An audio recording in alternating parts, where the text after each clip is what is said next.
Welcome back to Royals Weekly. I am your host, Marcus Mead, and joining me as always, a man who was kicked out of conclave because he kept nominating Uncle Cracker to be the new pope, my brother Mike. Yeah, I was just a little bit confused. They kept handing out them little crackers, and I was like, Oh, I have an idea. Something just struck me, guys. Now go with me here. Go with me here. Has anybody ever heard of Kid Rock's terrible fake DJ? Anybody? Please, somebody, help me out. That's always my goal for Royals Weekly was to get an Uncle Cracker reference. And then when they said, "Hey, American Pope," I'm like, "We did it! We did it! We got Uncle Cracker in there." And then were you I never heard of. Was he ever fan. Kid Rock's DJ? I don't think he was. I don't think he was. What kind of accolades you got? Seems a little underqualified in my book. I don't know. Yeah, I'm pretty sure Uncle Cracker has a yacht. What do you got, new Pope guy? Anyway, we'll get back to that later. We will get back to that later. But on this week's episode, we're going to review a winning week from the Royals. It was great to see them sweep the White Sox, and then they only got one win from the Red Sox series, but that's still a winning week. And then we're going to dig a little bit into some people are suggesting maybe they have issues against good teams and they're just beating up on the bad teams. So a similar conversation we had last year about this Royals teams. We'll talk a little bit about their struggles against good teams. And then we're going to preview this week's games where they're going to face the Astros and Cardinals, two teams that are at the very least above 500. And so they may have to get good at facing good teams real quick here. I do want to remind you, though, to go ahead and subscribe to the Royals Weekly Substack. It's only $5 a month. You get 2 extra episodes every single week. You get at least one piece of written content every week. I wrote that this morning. It was very good in my opinion. I've been loving Mike's Drops episodes. He does a solo episode on Friday mornings, mostly Friday mornings, that comes out. It's been great. And then you get an extra episode on Wednesdays coming out as well. So yeah, Mike, you have thoughts on that? Yeah, just to say, the X factor in this week on Mike's Drops episode was, can we hold down Rafael Devers? Is he the X factor for the Red Sox winning was if Devers would go off? And who was the difference in today's game? Rafael Devers.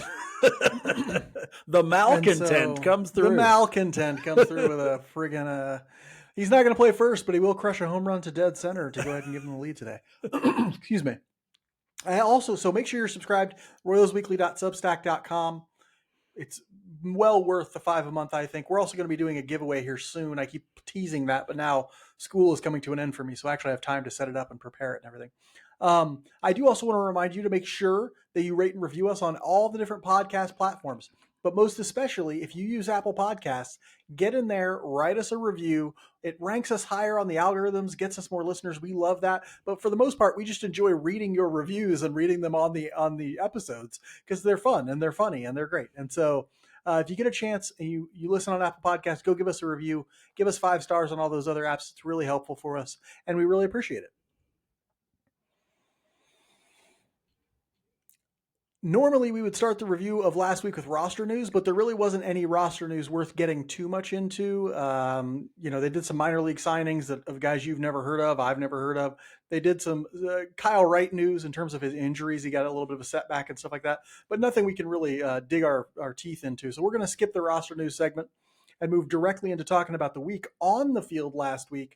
The Royals did plenty of winning. They swept the White Sox, so that got them 4 wins right there. They got a win from that Red Sox series that we would have liked one more, but they did end up going 5-2 on the week. That brings them to 24-18 overall. Mike, how'd you feel about what you saw on the field last week? Well, it was a mixed bag. I guess we probably should get more excited about sweeping a 4-game series, even if it is against the White Sox. That it's baseball. They get paid to play as well. Yeah, I get all that, but to lose the Red Sox series, especially after winning that first game, I really felt like, and this was also in the Mike's Drop episode, that the key for them to winning the series was winning that first game. It was going to be a little bit tougher of a matchup. You had Lorenzen going against Dobbins, who Dobbins looked a lot better than what I expected him to. Dobbins looked really good. Yeah, his fastball was going harder. Giolito's was faster today than what he had thrown all year as well. And so I don't know if just the nice weather was doing it for the guys or what, but it's a little disappointing in the fact that you feel like they had a good chance to win when it's Lugo versus Lucas Giolito in Game 3 and you're tied the series 1-1. You feel like you like your chances there, and they just couldn't come through today. So ended on a little bit of a downer, but we'll get into that a little bit more. Yeah, it's tough because we record these on Sundays, so the outcome of the Sunday game has a disproportionate impact on our perspective of the week. But they did win 5 games in 1 week. That's always a successful week, you know.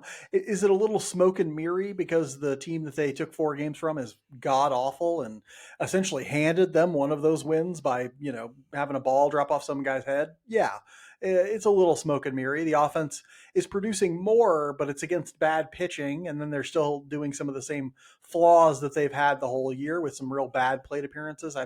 I haven't seen Bobby Witt Jr. look as bad at the plate as he did today in probably since his rookie year. I mean, he was very bad offensively today, and they were just generally pretty bad offensively today. Lucas Giolito is not a good pitcher. He's a bad pitcher, but he made them look silly today. And and so it's rough. Some of it still looks like it's looked in the past, but you can't really get too down on a 5-2 week, a 24-18 team. You can only feel so bad about that. I mean, I feel mostly good, honestly, so that's good. Mike, it was a winning week, so the guys had good numbers. Who's your standout performer this week? Yeah, went back and looked through the numbers and really had a lot of options to choose from. At least a lot of guys had solid weeks, I would say. I went with the obvious. Bobby Witt Jr., 10 for 28, 4 doubles and a home run. So 5 of his 10 hits were for extra bases, 3 walks to 8 strikeouts. And here's another big one for the team and for Bobby himself. 5 stolen bases and 0 caught stealings. So not getting thrown out quite as much trying to steal is going to be a big thing for Bobby and for this team. But we'll talk a little bit more about it later. When you hang your hat on so much on one guy, that's always going to be a struggle. But Bobby Witt Jr. was, I mean, especially that White Sox series, he was just beating the living crap out of that team. And good. You got to do that. You really do. They don't give you extra points for like going easy on a bad team. So go ahead and beat their brains in. And that's what they did. Bobby Witt Jr. had a great week. He didn't have a great game today, but he had a great week because he just put a hurting on the White Sox, and then also did some stuff earlier in the Red Sox series that was very good. Good to see him sort of not getting caught stealing as much. I like that a lot. Good to see extra base hits. Good to see a few walks in there. It's tough for him because they're always going to try and pitch around him in that lineup, and he needs to be able to take walks in order to be successful. My strong performer for this week is one Steven Cruz. I almost went with Kyle Isbell. He also had an excellent week. But Steven Cruz has just been doing so much great work. I think we have to sort of put him on a pedestal for a week. And he actually did get into quite a few games this week. He pitched in 4 games, 3 2/3 innings, gave up 0 runs, 1 hit, 0 walks, 3 strikeouts.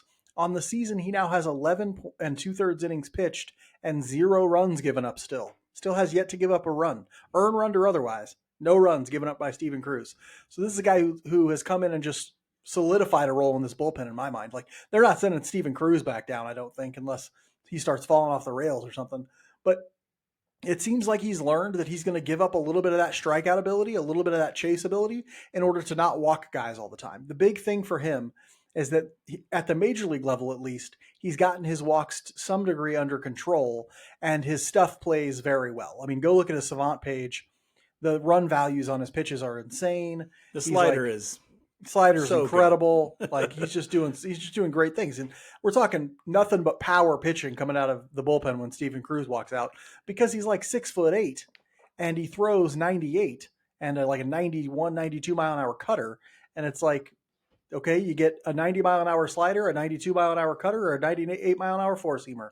Your choice. That all sounds awful to me. Like, and so he's pitched great this last week. Hopefully he can keep it up and that bullpen can continue to be a weapon.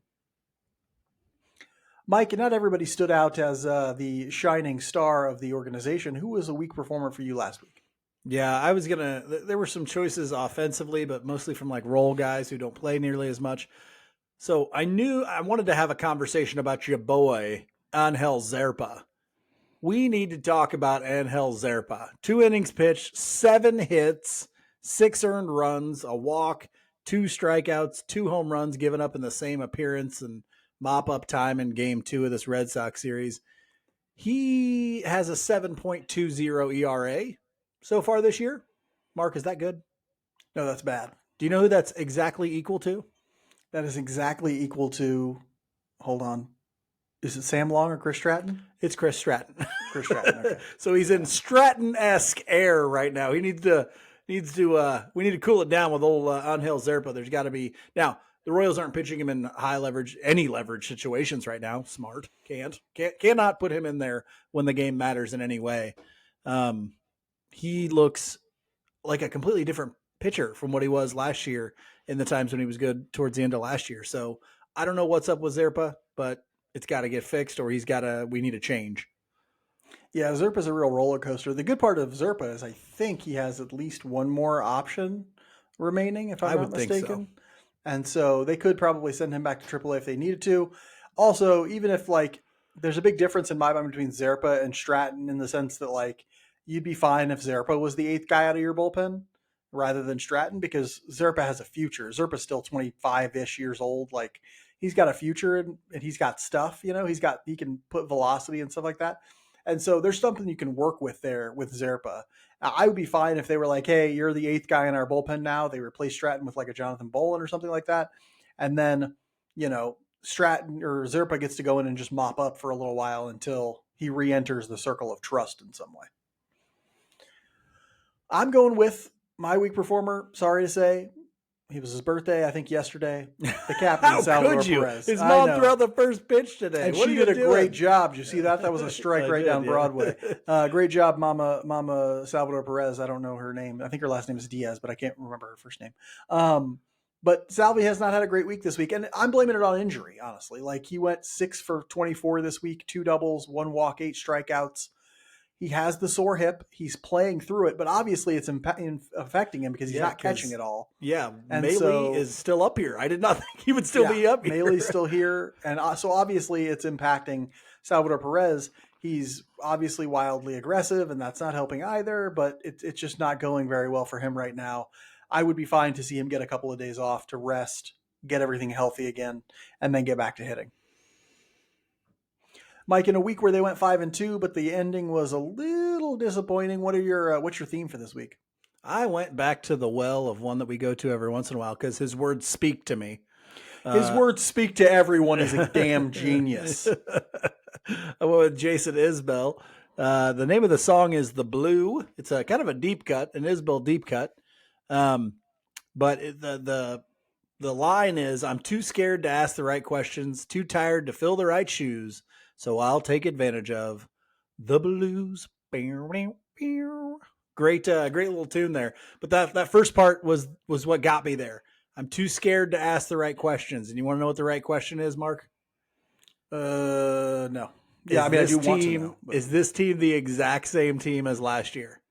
Oh, is it the exact same team that we had last year? I already know the answer to that question. That could not beat good teams and feasted on bad teams and had zero depth in their lineup and counted on a couple of guys that when one got hurt and the other one was a little ineffective, they couldn't do anything. And honestly, I picked this theme before I knew what our spotlight segment was this week. And I'm going, we need to start talking about this because they are the exact same team they were last year, even with a little bit better bullpen. I understand that. I get that. But I think the lineup's probably the offense is taking a little step backwards. They're not as deep. It feels like maybe they're not as deep of a lineup, even though they're essentially the same guys. That's all about performance with runners in scoring position. Like if you want to see the difference between last year and this year, it's that last year, for at least the first half of the season, they were on fire with runners in scoring position. They were incredible, right? And then they started to fall off a little bit, and then Vinny got hurt and everything fell off, right? And so really the biggest difference offensively this year is inability to hit at all with runners in scoring position. But yes, that does make sense to me. I'm going with another amazing songwriter, one of maybe the only songwriters I can think of alive who might be better than Jason Isbell, and that is one Paul McCartney, who wrote this song for the Beatles. Wrote a little tune for the Beatles, if you've ever heard of that group. Little ditty for a small band out of Liverpool named the Beatles. With one of their deep cuts too, maybe a song called "Let It Be." I don't know if any of you ever heard of this one, but I'm taking the chorus from. It's actually the second chorus, I believe, because a line changes in the second one. But you know the words. Mike, sing along if you feel so inclined. Let it be, let it be, let it be, yeah, let it be. There will be an answer. Let it be. That's what I'm giving you from Paul McCartney. And I'm thinking about it specifically in terms of the offense. Because today, during when I was writing the Substack, I started thinking about like, well, what happens when we completely move on from Hunter Renfroe? Like, what do we do to replace Hunter Renfroe? And they're already starting to do it because he's not playing that much. But all the solutions for the Royals offensively seem very internal right now. Like they can't go out and get somebody right now. They don't have great options offensively in terms of roster changing. So all I'm thinking is, hey, they're winning right now. They're putting themselves in position. When the playoffs comes, it all resets anyway. So at the moment, we have to just let it be. Let it be. There will be an answer. Let it be. Real quick, did you see that report from MLB Trade Rumors that they were interested in claiming Leonid Taveras? I did not see that. No. Yeah, That but is you know what? You know what they kind of balked at? what? The price tag, which was only like $5.5 million or $7.5 million, somewhere in there. And I'm going, that's not very much. So, Well, is that I don't know. gonna? Is It could just Tavares be like really a an value. answer? It could just Like, be a value thing. it's a Like, we don't value think he's thing. worth that. But He's if probably they're not not. willing to spend in the less than $10 million even for a guy who could have played a corner outfield spot for them, then I don't know that they're going to be super aggressively seeking out a trade that's going to add to their payroll. I mean, you're talking about a guy who has a 583 OPS right now. So I don't think you're like waiting to throw money at this guy. But you know, you got to think about it. We often talk about the options here, and you know, people think about like, oh, what about that outfielder for the Angels whose name I always forget? Mike, what's his name? Who? The outfielder for the Angels whose name I forget all the Oh, time. Ward. Taylor Ward. He's also got like a sub He's doing 600 terrible. OPS. Yeah, Right? Like, looking at I like Josh Bell. I mean, he's not going to play outfield for you, but he's doing terrible too. well, that's the thing. They're Like, talking about that's him the on thing. the trade block, but he's doing Everybody terrible. wants them to go out and trade for like this mid-market hitter. And guess what? You're trading to replace the mid-market hitter you signed 2 years ago. How'd that work out? Right? Like you have to know that these guys are all full of risk. They're all full of risk. And so the Royals, they can go keep trying to throw money at this problem, but your assumption is that that will be a better option than the rotational guys they currently have. And if it's a mid-market guy, you have no guarantee that that's going to be the case. Royals Weekly is brought to you by Eric Oxer of West USA Realty. Do you have the same fantasy Mike and I do, retiring to a land of eternal summer? If so, you need to call Eric Oxer of West USA Realty pronto. He can help you transition to a lovely home in the Phoenix area and a life of fun in the sun. I like pina coladas, but not getting caught in the rain. Okay. Okay, the So rain Phoenix is is bad. perfect for me. I mean, No rain. no Never rain. rains It there. don't rain there. Eric was one of the top real estate agents in the Phoenix area to end 2024 because he gives all of his clients a personal experience focused entirely on their needs. With Eric Oxer of West USA Realty, it's not about him. It's about you. He's there to listen to you, for you, and guide you through the ins and outs of buying and selling in the Phoenix area. You want to make sure you don't accidentally buy a house with no toilets, okay? It has happened Yeah. before, and what you're doing is you're taking a crap in a hole on the floor, and that's no fun. That's no good until your Kohler Smart toilet comes in. Mm-hmm. Find Eric Oxer of West USA Realty online at ericoxer.com. That's ERICKAUXIER.com. Or just give him a call or shoot him a text at 480-383-9745. That's 480-383-9745. If you're at all interested in what a life in the Phoenix area might hold, let him make the experience all about you. The Royals are winning, the pitching is dominating, and everyone is riding high on the idea of another playoff season this year. For the most part, the formula looks similar to last year. Beat up on the bad teams and go 500 against the good teams. But there's some concern out there that the Royals may not be able to get it done when they're facing tougher teams. Mike expressed that concern with his theme. I've heard some fans express that concern online. Their strength of schedule at this point ranks 28th in Major League Baseball based on ESPN's strength of schedule measurement. Mike, do you think the Royals have an issue with the good teams? Well, Mark, I went through and counted because I've discovered there is no great way, or at least I can't find it, to discover like, 500 or better. How are you doing? Because teams' schedules change, their record changes as they go throughout the year. But I did this as of today. Teams that were 500 or better as of today, the Royals are 9-14 against those teams. Okay. They are 15-4 against all the other teams. Okay. Teams that are below 500. So for me, though, it's hard to just say, well, the good teams. Okay. Because I think it's more of a profile kind of a thing. Now, this happens to be a profile that a lot of good teams have. And so you might be able to generically kind of say the good teams, but I think it's basically if a team has a deep lineup, the Royals are going to struggle against that. And here's why it somewhat neutralizes their extremely good pitching, right? Because deep lineups are going to scratch across, like we saw today, 3 runs.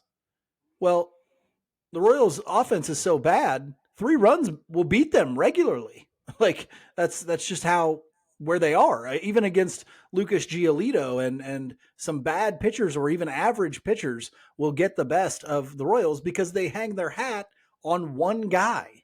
They're hanging their hat on Bobby Witt Jr.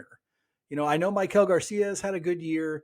At times, Salvador Perez has looked good, but if Bobby Witt Jr. is not producing for them, they're not scoring runs. And so when you do things like that, it's going to look like, oh, well, we can't beat the good teams because good teams have deep lineups.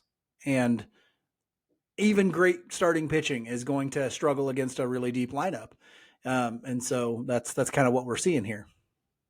Yeah, and it's not just that the lineups are deep. I mean, that's a big part of it. But it's like the worst hitters in those lineups still take good plate appearances a lot of the times. Or they have profiles that allow them to spoil pitches or something like that. It's just, you don't see so many hitters that have virtually no value in these lineups as hitters anyway. So like Michael Massey is a player who has value overall. He's a good defender at second. When he's hot with the bat, he has a ton of value. When he's not hot with the bat, he has zero value offensively. Kyle Isbell, when he's not hot with the bat, he has zero value offensively. Like Hunter Renfroe all the time has zero value all the time. Offensively, defensively, doesn't matter. And so they have too many places in their lineup where guys aren't even like taxing pitchers.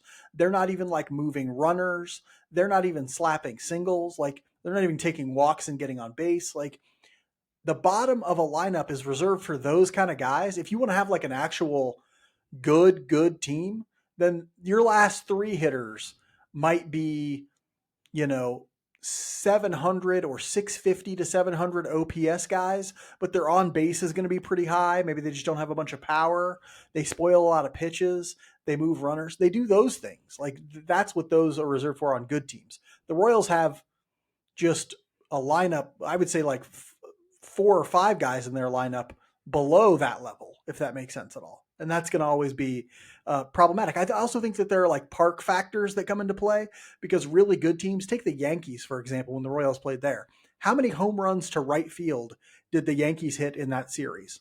A ton. Why? Because their team is designed to hit home runs out to right field in Yankee Stadium. And so it's not just that their lineup is deeper than the Royals is, it's that they are made to win in that ballpark. Houston is made to win in that ballpark. That's why I'm a little worried about the series they're about to go play in Houston. Those sorts of things make it tougher. The Royals are sort of designed to win in their ballpark, but also there's some elements that aren't great there either at this point. But I'll get into that later. But like there are park factors, I think, involved in their inability to beat good teams. Mike, obviously good teams are just generally harder to beat than bad teams. But what is it about those good teams that's keeping the Royals from beating them? Yeah, it's the fact that the Royals offense could go dormant at any moment. And that's kind of what keeps you from beating those good teams is you need something to happen for you offensively when those good teams are at least going to score a few, right? Mm-hmm. Good teams are not going to get blanked very often, right? The Rockies, the White Sox, they'll get blanked, okay? The bottom 5 teams in the league, they'll get blanked. Okay, we get that. But a solid team with a solid offense isn't going to put up 0 runs. And so you have to be able to produce offensively, and the Royals just cannot do that. And I know you're talking about, I agree with you with the park factor stuff. I think the Royals have actually tried to build this team to play in Kauffman Stadium. I think they just have a wrong way of thinking about that. They think to play in Kauffman Stadium, you want guys putting the ball in play, which means aggression. That's not the same thing. That's not what it is. That's not what it is. And yeah, so I really think if you have an offense that hangs its hat on a small amount of players and those players go cold, you're in trouble, right? And I love Bobby Witt Jr. He's a superstar, okay? But even he has a somewhat of an aggressive approach, and that's going to lend itself to games where he does nothing. When he does nothing, what does the rest of the team do to score you runs? And right now, the answer for the Royals is nothing.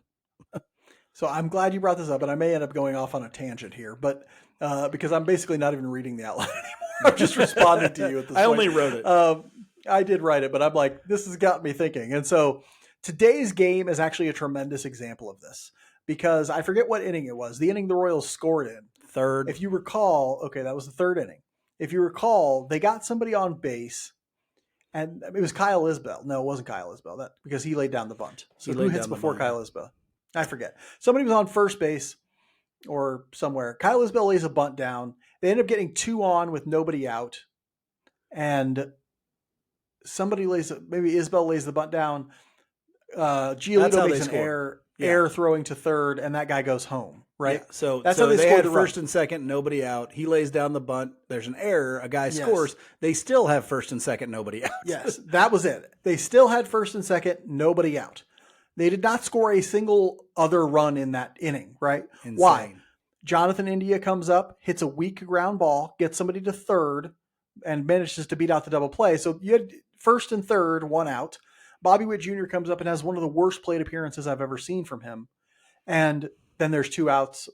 Vinny comes up, hits a ground ball to second or something like that. That's 3. And it's like, that's the difference right there. It's like your best hitter is still a great hitter, but can be taken advantage of, can get over aggressive. Like with runners in scoring position, I'd like to see his numbers this year. I bet they're awful. I bet his numbers with runners in scoring position are awful, right? And then add on to the fact that like it gets bad all the way down. It gets even worse as you move down. It's like their lack of patience is really going to keep them from helping.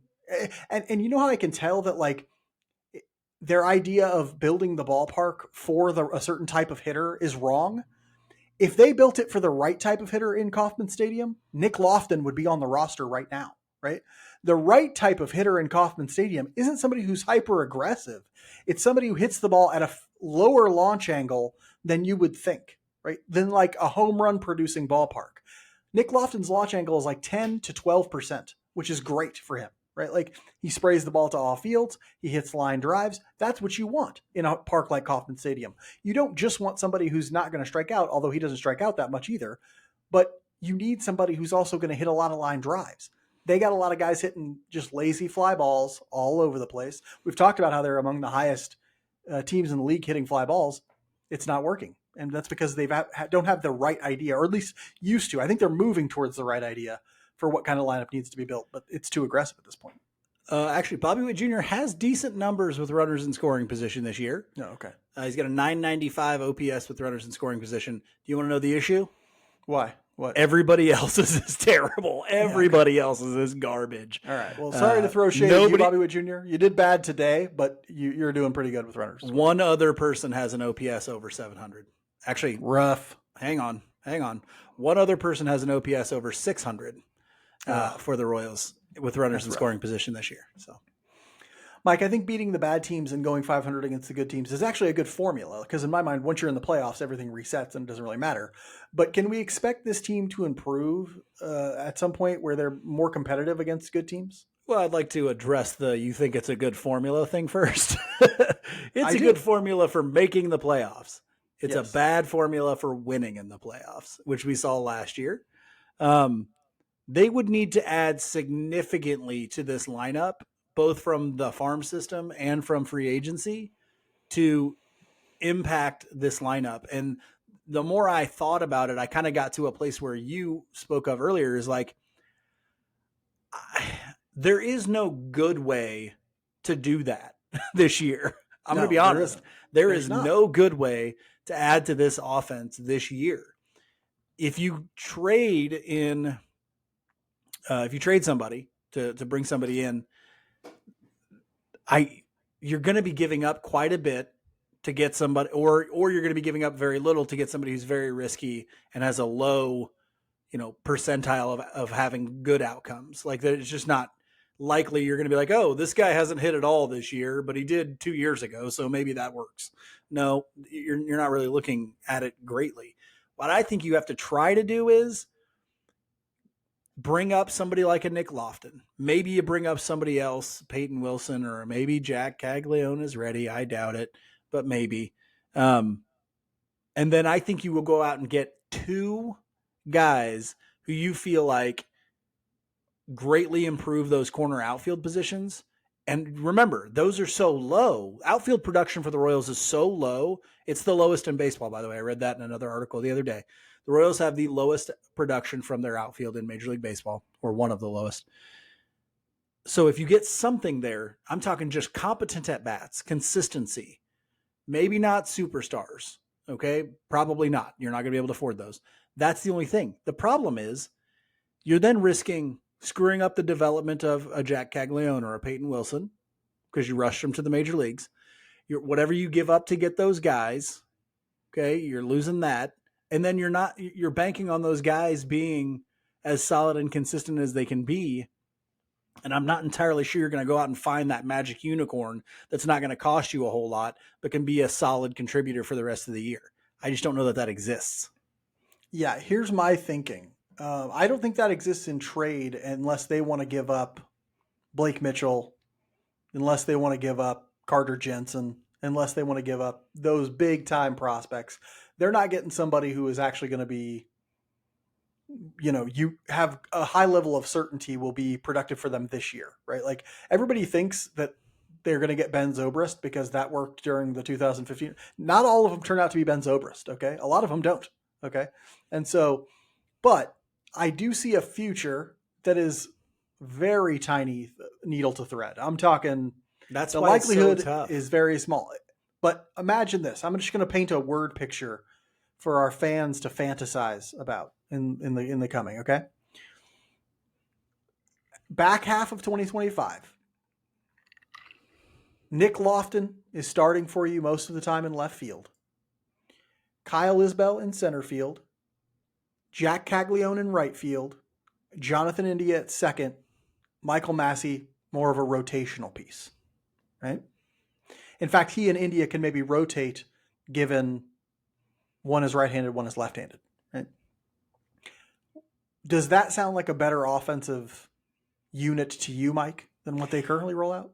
It does, but the risk factor is so high because I don't know that Jack Caglione can play right, and I don't know that he's ready to hit major league pitching. Yes, well, I mean it's a big we'll see at that. Moment. I will say this: he has improved the number of pitches he's seeing, pretty significantly so far this year. I think that's a positive sign in the right direction for Jack Caglione, and I do think he's probably going to be ready to go to AAA soon. But there's still things that people will worry about, and I also worry about with his development, and I don't want to wreck his development to lose in the second round of the playoffs versus the first. Yeah, that makes sense.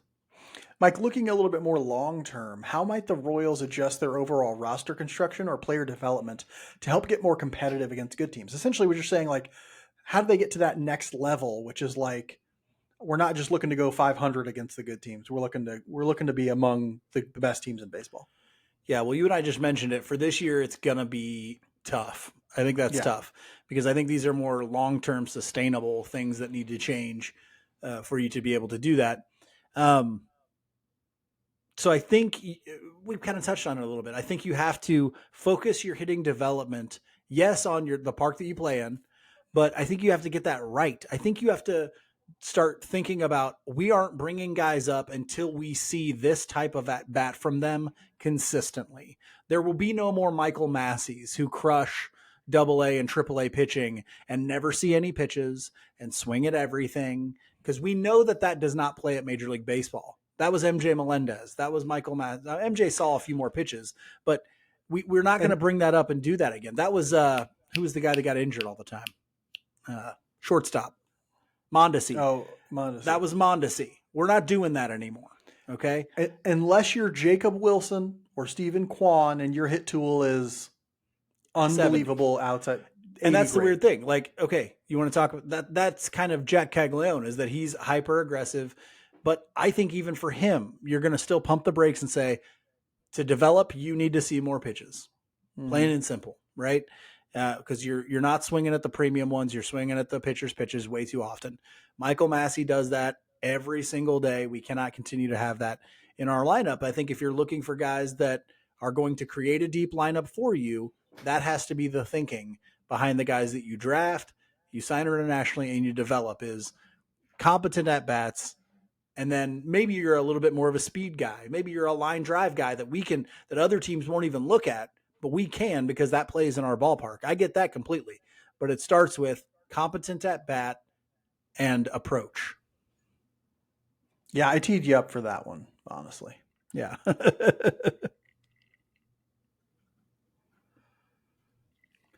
Royals Weekly is brought to you by All In Physical Therapy, who are happy to announce that they will soon offer strength and conditioning programs for youth athletes. Starting in June, that's just 3 weeks away roughly, they'll offer strength and conditioning for athletes who want to gain an edge on the football field, basketball court, or baseball field.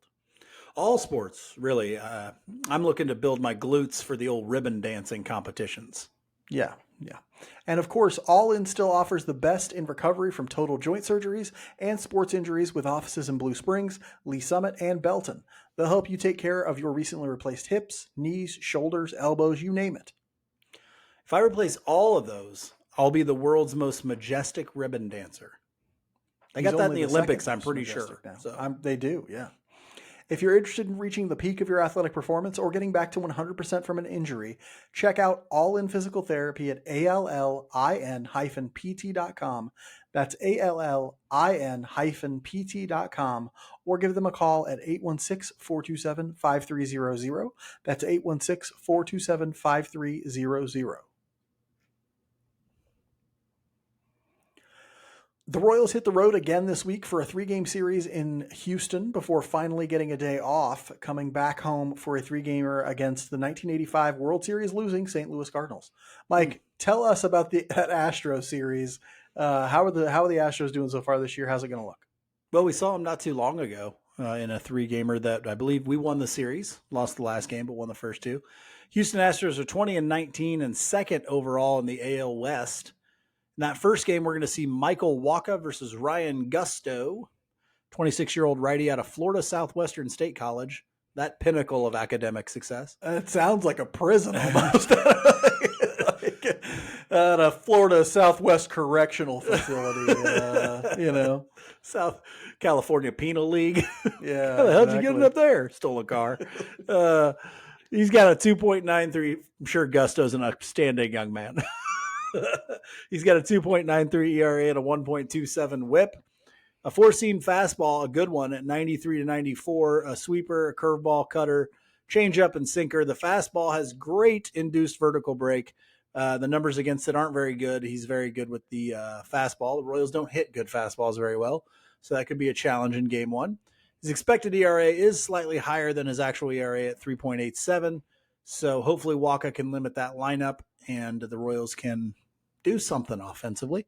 Second game, we'll see Chris Bubich versus Framber Valdez, the 31-year-old lefty out of the Dominican Republic. 3.94 ERA and a 1.19 whip on him. Heavy sinker thrower, 93-94 with that sinker. Loves to throw the curveball as well. Changeup, slider, and 4-seamer to complement those.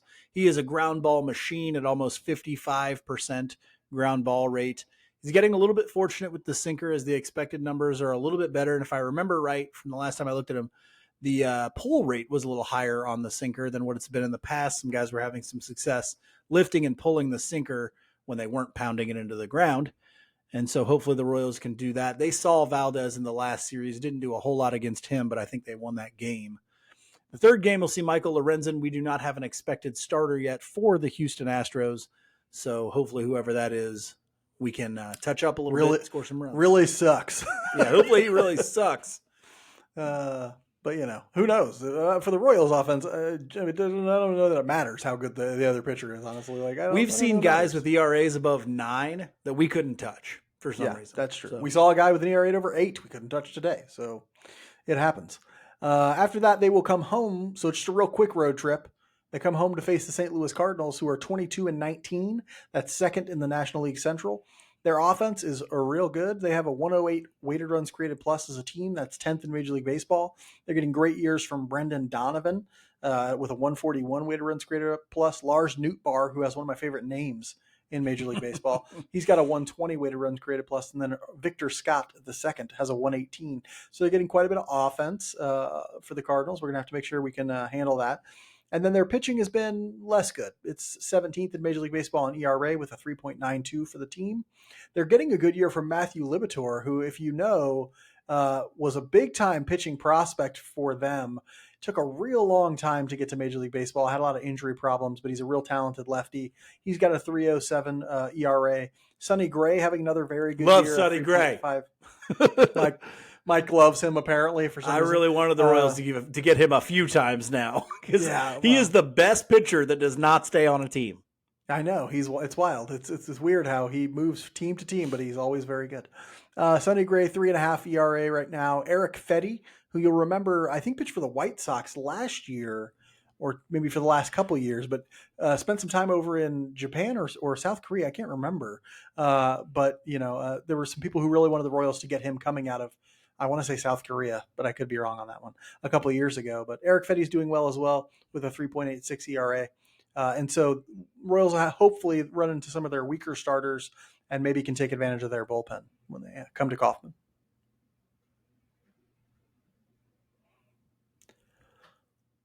We'll end this week's episode like we end every episode with the Just a Bit Outside segment, where we talk about something that's interesting to us outside the world of baseball, because Mike and I were practically like those world's most interesting men. We don't have beards because we can't grow them, but can't grow a beard. Other than that, we're very interesting. Mike, can't grow a beard? Don't drink tequila.